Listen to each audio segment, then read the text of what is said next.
అందరికీ స్వాగతం అండి. ఏమనుకున్నా ఏముంది, ఎవరిని అన్నా ఏముంది, ఆరని వేదన రగిలి రగిలి కన్నీరే మిగిలింది, కన్నీరే మిగిలింది. ఏమనుకున్నా ఏముంది, ఎవరిని అన్నా ఏముంది. ఈ విషాద గీతం నాకు చాలా ఇష్టమైందండి. ఎంతో అర్థవంతమైనవి కొన్ని సినిమా పాటలు. కొన్నేమిటి చాలా మటుకు. సరే, ఇంతకీ నిన్న ఒక వీడియో చేసి పెట్టానండి. ర్యాగింగ్ గురించి నేను చూసిన ఒక వీడియో గురించి నిన్న పెట్టాను గదా! అది పెడుతూ ఒక కథ చెప్తాను అని చెప్పాను. అందుకోసం ఇవాళ ఈ వీడియో అండి. మామూలుగా మాలాంటి వాళ్ళం ఎన్ని కబుర్లు చెప్పినా అవి బాగానే ఉన్నా అంటే బాగున్నాయని నేను అనుకోవచ్చు. బహుశా మీకు తీయగా ఉండి ఉండకపోవచ్చు. జనంలోకి వెళ్ళలేదు. ఇది ఆల్గారిథం మహిమో మరి మా మహిమో తెలీదు.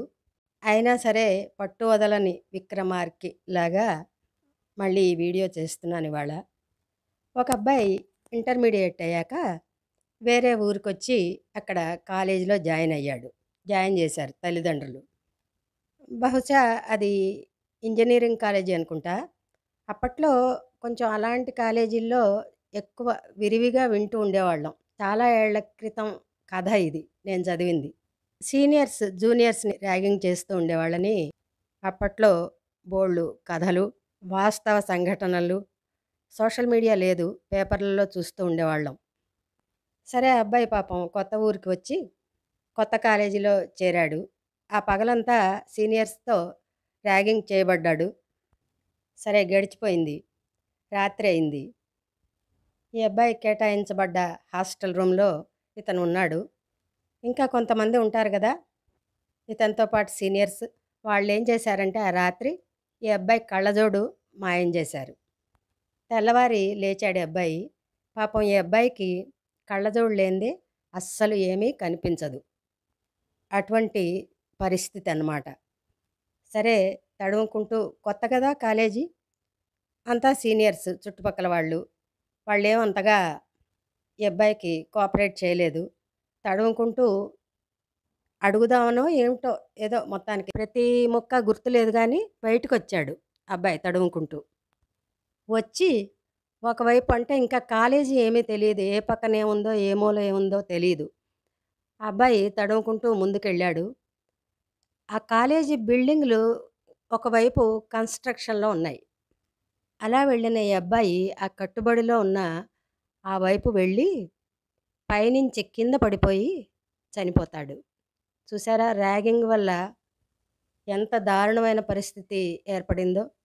వాళ్ళు ఆకతాయితనంతో 10 మంది చేరేటప్పటికి రెచ్చిపోయి కొన్ని చేస్తూ ఉంటారు. ముఖ్యంగా ఈ స్టూడెంట్స్.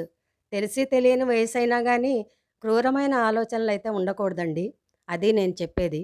సరదా చేష్టలు వేరు, సరదాగా ఆట పట్టించే మాటలు వేరు, ఎదుటి మనిషిని హింస పెట్టే విధానం వేరు. అది సరదా అనిపించుకోదు. అంత క్రూరమైన సరదా ఉన్నప్పుడు వాళ్ళ మనస్తత్వం సరిగా ఉండదని నా అభిప్రాయం. ఆ కథ గుర్తొస్తూ ఉంటుందండి నాకెప్పుడూ కూడాను. అది చదివిన చాలా రోజులు నా మనసు వికలమైపోయింది. అందుకని ఆ కథ చెప్తానన్నాను కదా, అందుకోసం ఇవాళ ఈ వీడియో. నేనైతే పదే పదే చెప్పేది ఒకటేనండి తల్లిదండ్రులకి. వాళ్ళని చిన్నప్పటి నుంచి, తర్వాత పెరిగి పెద్దవాళ్ళు అవుతుంటే టీనేజ్లోను, ఆ తర్వాత కూడా వాళ్ళ జీవితంలో వాళ్ళు స్థిరపడేదాకా వాళ్ళని గమనించుకుంటూనే ఉండాలండి. ఈ రోజుల్లో ఆడపిల్లల్ని కూడా అంతేను. ఆడైనా మగైనా పిల్లల్ని గమనించుకుంటూనే పెంచుకోవాలి తల్లిదండ్రులు. జరగరానిది ఏదైనా జరిగితే వాళ్ళు తెలిసి తెలియని వయసులో చేస్తే దారుణాలు. అది కారణం ఎవరో అని అప్పుడు కారణాలు వెతుక్కోవడం, అటు ఇటు వాళ్ళ మీద వీళ్ళ మీద తోసేయడం, అట్లా కాకుండా మీ పిల్లల్ని సవ్యమైన దిశలో పెంచుకోండి. ఈ మధ్య మనం కథలు చెప్పుకోక చాలా కాలం అయింది. రేపు ఒక కథతో మళ్ళీ కలుస్తానండి. సెలవు మరి.